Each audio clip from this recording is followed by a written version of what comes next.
Solisas, could I just start with you? I've heard from constituents in my state, which is Missouri, that the Department of Defense is not releasing information about the number of service members on a given installation who have been vaccinated. Is that correct, to your knowledge?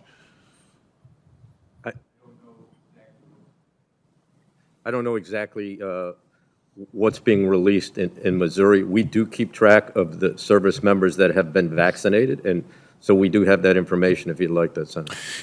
Would the department consider, do you think the department should consider releasing this information so that states and local communities have a better sense of who has been vaccinated, what the vaccination rates are around these installations? I think that's reasonable. I think what we're talking about is releasing when we vaccinate somebody, we share that information with CDC, which can share that with the public health individuals in the state to make that available to them. So I'll look into that, Senator. Great. I appreciate that. Thank you very much. General, let me ask you, and Senator Tillis, I think, asked a somewhat similar question, but I think this is important, so let me just come back to it. What, in your estimation, are the most important steps that we can take to ensure that civilian agencies lead responses in future public crises, with the department supporting, of course, but in a way where the civilians are leading the response so the department can stay focused on its vital mission, which is defense? Senator, I think the key word I would tell you is being able to operationalize to effects.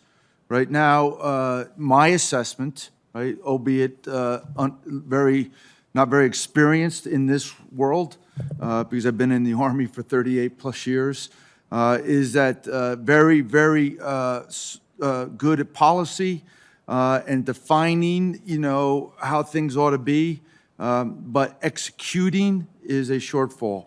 So how do you operationalize to the effects that you want is the reform, I think, that'll be necessary in your assessment when you look at these organizations to do something similar as a potential future pandemic. Do you have anything to add to that, Mr. Solisas?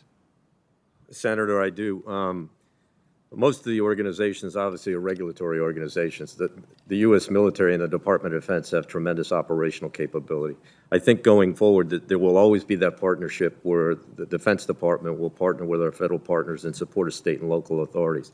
I do think that there are opportunities for other federal departments and agencies, particularly as you see the acquisition business that we're in now.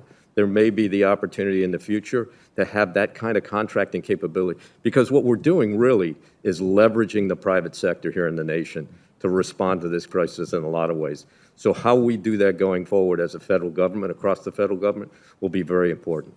Very good. Let me ask you, while I have you still, Mr. Solisas, how COVID has affected the department's operations around the world, and I'm particularly interested, have we seen any sustained impact in operational tempo, and particularly in Indo-PACOM, our pacing theater?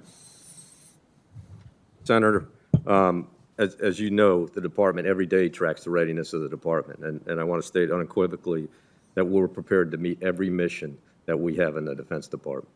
Now, with that, obviously, we've learned a lot how to adapt and how to operate in the COVID environment, and we're using that. Our accessions, we're meeting our accessions right now. Our follow-on MOS schools, our service schools, all of those things are full up. We're using virtual type of capability to make sure that we can continue the education programs that we need to for our military members, our training, our exercises. Obviously, some of that has been curtailed, but we're finding ways to adapt and make sure that we're maximizing both the individual and collective training that we need to execute to ensure that we can meet our missions. And we're monitoring this very closely as we go forward. Good, very good, thank you. Ms. Cummings, can I just ask you, how has the department's response, I should say, to COVID impacted the pace of modernization, and then any other priorities in the acquisition and sustainment space? So thank you for that question. We have had to adapt to telework. That is one thing. Program offices are very used to being all together in one place. We've had to adapt to that, and I think we've done a fantastic job doing that. When I initiated the Joint Acquisition Task Force to assist HHS in assisted acquisition, we never met our teammates. All of our work was done on the phone. We created policies so that we could do things electronically that previously all required paper, actual pen and ink to get contracts signed. So we put a lot of different policies in place for us on the government side. And we also created flexibilities for our industry partners so they could continue to meet our needs. There are some things that did have to get pushed back. The Section 3610, for example, of the CARES Act gave us the ability to reimburse contractors for paid leave.